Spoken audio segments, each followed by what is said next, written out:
When you join the national team, it's a shooting star experience, and the epitome of that is the World Cup.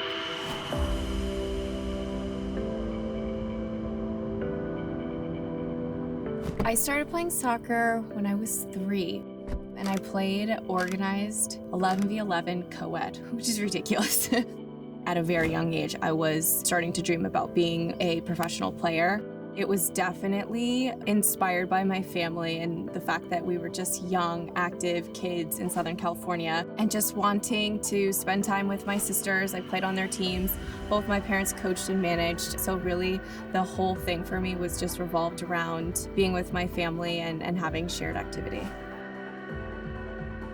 I was acutely aware of the competitiveness that is in youth sports to this day. So I think when I was playing here on this very campus, I had my eye on the next level. Obviously, 1999, that moment was huge. Seeing women being celebrated, supported, and admired was really transformational. I wanted that dream so badly. I was watching and thinking, like, what do I need to do to get there? I can do that. Already acutely aware that not everybody can do that. That's a competitor in me. If anyone here wanted to be it, I wanted to be it. Even when I did get that call up, I had learned by then that I needed the freedom to succeed. It was scary and stressful to be called into your first camp after dreaming about it for years, but I was like determined to have fun and to let go and to just be myself. If I let it become a pressure-filled place, I wouldn't last.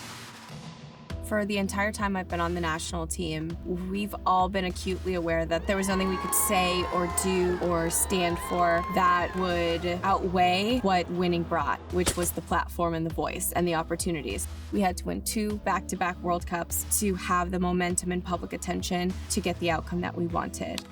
Equal pay is incredibly important because we were trying to create a precedent for women in other industries to be able to fight for equal pay. But as an athlete, there was a lot to this and a lot to the fight and struggle of being a U.S. Women's National Team player, of being a female athlete. And then on top of that, I think there's an emotional toll that girls and marginalized people from all different backgrounds are constantly told and made to feel like they're not valuable. And that, I think, is even more powerful discrimination because hope is key to everything. So it's a lot bigger than equal pay, but I think the financial liberation of women is what leads to the social liberation of women. The team is a group of strong, powerful women that are playing, and the whole country got behind us and they were cheering for progress for themselves, for their sisters, for their families. It really became an emblem of change. Winning then gave the gift back because we believed we could, and then we would win, and then we knew we could. There's a huge inspiration in knowing what we didn't have and what then we could give. That is growth and progress. There is such a beauty in all the work that we've done to make the team successful as a structure that was always meant to live on beyond any individual. You're handed a torch and you carry that as far as you possibly can. I still very much see myself as an active player carrying that torch. There really is a global movement towards a reimagined world, a global movement towards progress and equity on behalf of every marginalized group and every social issue, and form a community that really does transcend the football fan base. It is about having the resources, the inspiration, and the touch points to empower yourself and to go out and make a difference in your community and therefore inspire the next person to do the same. What I love about the World Cup is people around the world watching the game joyfully, watching how a culture manifests in the game and watching the influences from all over the world and how it plays out in like a simple game of football. Watching world-class players gives me a visual of abundance.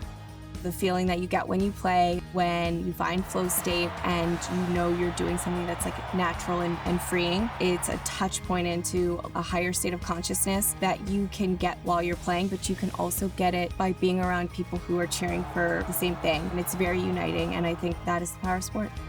As the game grows, as teams are getting better, it's going to get more and more fun to watch. I'm really excited to see how that unfolds this summer. It's an amazing time to be a female athlete. It's an amazing time to be a women's soccer player. Kia, movement that inspires.